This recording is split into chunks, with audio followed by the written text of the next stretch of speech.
Shalom and welcome to another in our series of podcasts from Temple Beth Am, a dynamic center for conservative Judaism in Los Angeles. This is a recording of Parenting Through the Parsha with Rabbi Matt Shapiro. A balance that we try to strike with our kids is, in loftier terms, the balance of the sacred and the mundane. And in more straightforward terms, the fact that we know that we're immersed in our everyday lives and that it's fun to have outings and to get new things and to just enjoy the pleasures of being a human, while also recognizing that there's something bigger at stake, that there are values we aspire to live by, that there are principles that guide us, that there is something bigger than us. That is what this is all ultimately about. And I think that's a balance that pretty much anyone is trying to strike for themselves, and certainly with their kids. Sometimes it feels particularly noteworthy as we live not just in Los Angeles, but in an area with a lot of affluence. Currently recording at the synagogue where I work, where the kids go to school, that's literally right across the street from Beverly Hills. We're kidding ourselves if we think that it doesn't feel just a little bit different with the affluence presence in our city. For some in our community, that's a real thing. There's nothing wrong with affluence in and of itself. And the material things of the world can be distracting, not just broadly speaking, although that's true, but it can also be something that pulls us away from thinking about the deeper values and principles in play. When we took Jonah on this bar mitzvah trip to England that I've been referring to, it wasn't just because he could get a cool new soccer jersey when we were in Liverpool and get to go to see the game, although those are things that cost money that I'm grateful that we were able to offer him. But the day that we were about to go to the game, I made a point to say to him, Jonah, this isn't just because it's something that's fun to do and that I'm glad to do with you. This is in honor of your bar mitzvah and all the hard work you put into it, and the fact that this is recognizing that this was and is a special and important moment in your life, in which you're entering your Jewish adulthood.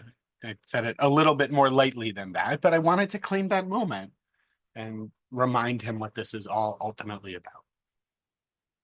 The Parsha this week has some big moments when Jacob wrestles with the angel and gets his new name Israel, when he has some reconciliation with his brother Esav. But there's a seemingly pretty innocuous verse after those big moments that has an interesting wrinkle to it. After Jacob has his moment with Esav, we're told that in referring to the place where he settled right afterwards, a place called Sukkot, the Torah says he built a house for himself, but for his cattle he made Sukkot, he made shelters. And that seems pretty straightforward.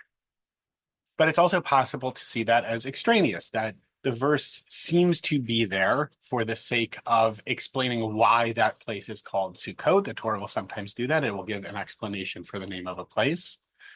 So if all we need to know about that verse is that he made Sukkot for his cattle, for his livestock, why does it also make a point to say that he built a house for himself? And the Belzer Rebbe, Rabbi Shalom Rokeach of Belz, he breaks it up into sort of an interesting dichotomy, the way Hasidic rabbis sometimes do.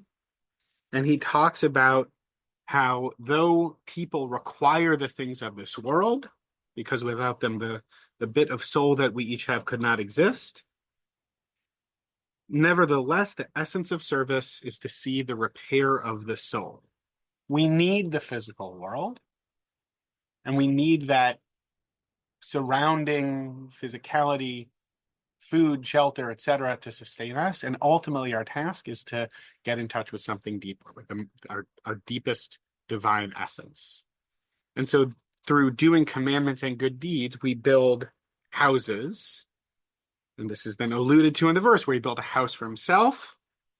And for his cattle, he made he made Sukkot, he made shelters.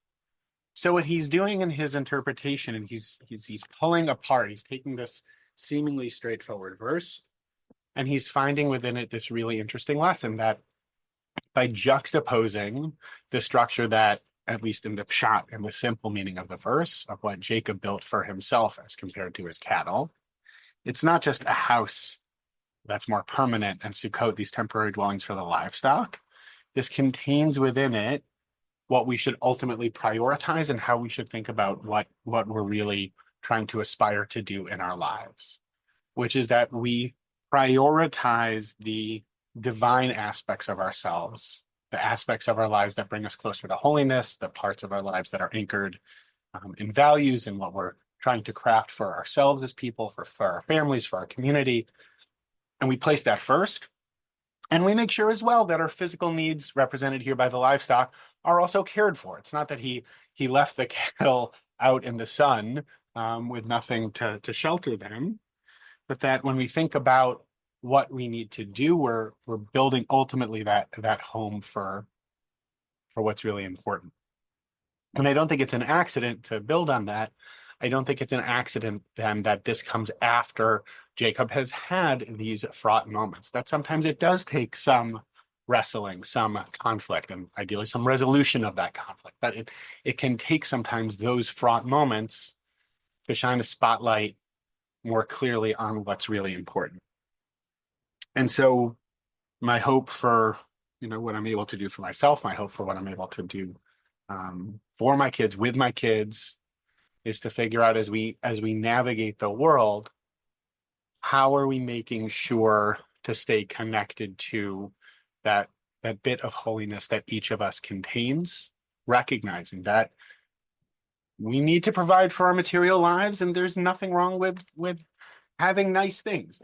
That can be a wonderful part of our lives to savor, that we get to enjoy fun outings, and for Jonah, a new soccer jersey. Of course, I always love to get a new book. That it's good to have the pleasures of this world, and to also make sure we're prioritizing that which is really important, that I'm doing the work, that we're doing the work to build that house, recognizing we do need the livestock, working within the metaphor. We do need to make sure that we have those Sukkot to take care of our physical needs, and that ultimately we're really working to build that house for ourselves as individuals, for our families, and that when we work to build those houses as individuals and as families, we're ultimately building villages, towns, cities anchored in those values, caring for our souls, that we can be grateful and glad to create together.